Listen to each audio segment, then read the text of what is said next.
Well, if you just joined us, you're watching TVC News.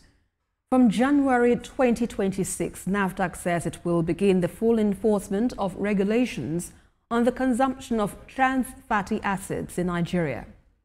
Senior correspondent Jacqueline Ogo reports. Scientists say trans fatty acids are a type of unsaturated fatty acids that can be natural or artificial, and both are harmful to human health. They can be found in manufactured vegetable oils, margarines, and pastries. They are also found in meat and dairy products.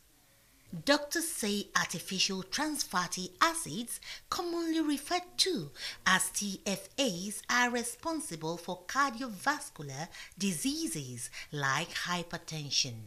To curb Nigeria's annual death rate, NAFDAC has launched a strategy regulation to make room for the World Health Organization's recommendation of 2 grams of TFAs of fats and oils.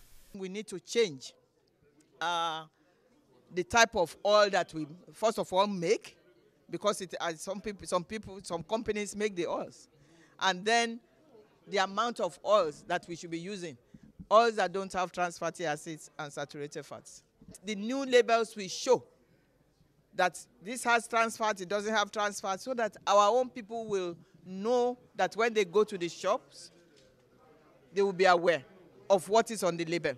A non-government organization, Resolve to Save Lives, is among groups collaborating with NAFDAC on curbing the consumption of trans fatty acids in Nigeria. Its executive director says the target is not just to support the federal government alone, but to ensure states and local governments make manufacturers, food vendors step away from deadly trans fatty acids. So we'll be targeting these different stakeholders and different groups with messages on implicating the harms that this TFA causes, and hopefully get to change behavior, because it is highly embedded within our culture to cook certain ways. Today you heard examples of going to restaurants and eating foods that has a lot of oils. The Federal Ministry of Health and Social Development says when the full implementation of the regulation takes effect in January next year, there will be no room for non-compliance. All the states of the Federation NAFDAC has offices.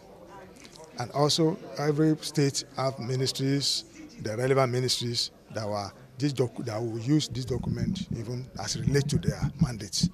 We need to enforce it. NAFDAC also warns that its food laboratory in Oshodi is set for scrutiny of foods by staff well trained by the World Health Organization, who will be fishing out violators of the limit of trans fats in foods. Jacqueline Ogo, TVC News, Lagos.